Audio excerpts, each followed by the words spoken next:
Welcome back. Our guest today is Professor Joughin, the Vice Chancellor of University of East London, and we have been talking about him and the university he leads. Professor Joughin, University of East London, you just told me that it was established sometime in the early 90s? The original institutions go back some way. So the first institution, which was West Ham Technical Institute, was established in 1898. Then it became a polytechnic in the 1970s, and then more recently in 1992 many polytechnics became new universities, and the University of East London was one of those new universities. Where do you stand, or where is your position in the University League in London? Well, I mean, there are many different sorts of league tables. Yes. So if you look at the research league We're table... not talking about Barclays and Premier League. Well, I mean, different league tables have different measures. We're very proud of our position in the research league table, where out of about 130 universities nationally, we're placed about 70th. We went up recently in the National Student Survey, which is a table we're very concerned with because that's all about student experience, and we went up 22 places last year in the National Student Survey. So I think league tables offer an indication, a measure of how you're doing in terms of research, student experience, so it's important in that respect. We've just gone up again in the Guardian League table, for example, so that's pleasing, but we're a widening participation university. So many of our students come to us with non-conventional qualifications, and as I said, many of our students are the first in their family to study in higher education.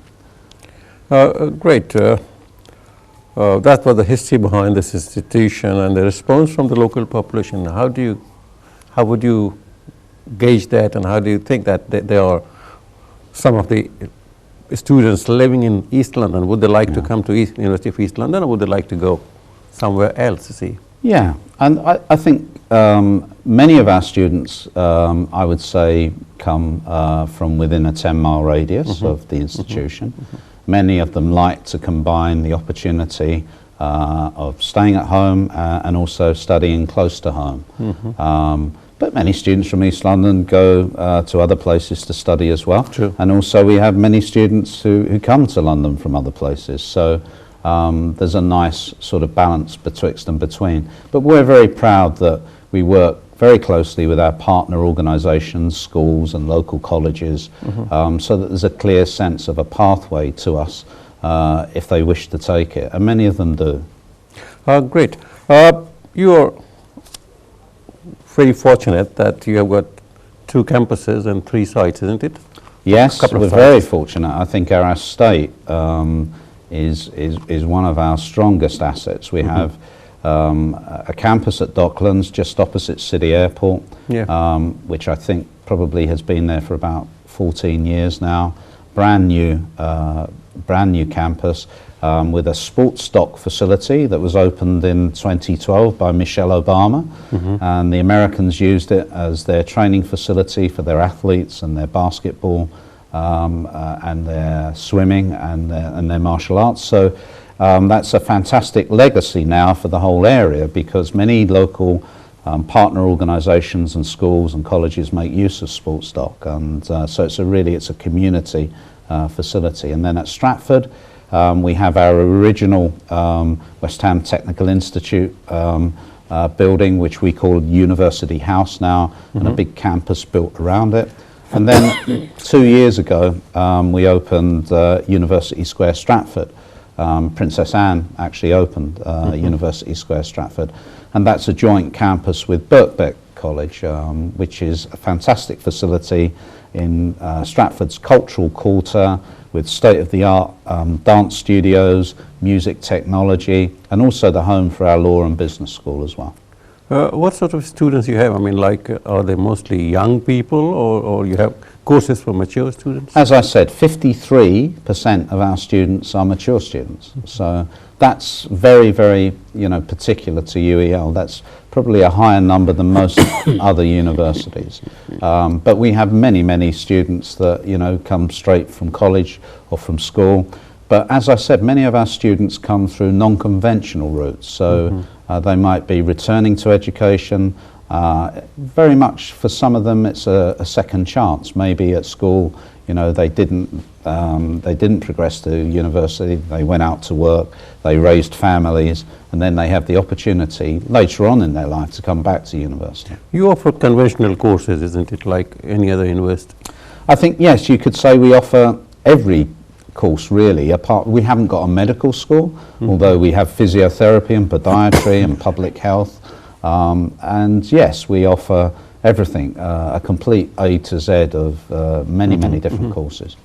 Any particular subject that is offered at your place and is not offered somewhere else that distinguishes you? Yeah, I think several types of things that we offer. For instance, I just talked about University Square Stratford, so we have an urban dance program, which is quite a unique program.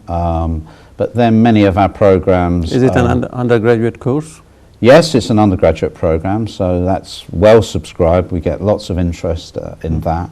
And as I say, we have programs that are very mainstream programs, but then we have niche programs as well. So in our social sciences area, we have a program called Psychosocial Studies, which is a very interesting program for people. And it's sort of really, a lot of students go from there into social work and social care.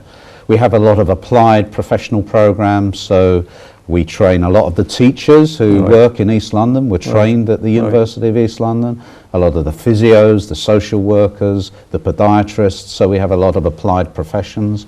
A lot of lawyers, a lot of the legal profession started at the University of East London. So, it's very diverse, it covers a whole range of subjects, some of them quite vocational, some of them technical. We have science as well, we have engineering, we have bioscience, we have architecture. We have a fantastic architecture program on the Docklands campus, which is also the home for the East London home for REBA, where they have their hub, because there's so much new construction going on in our part of the world, as you know.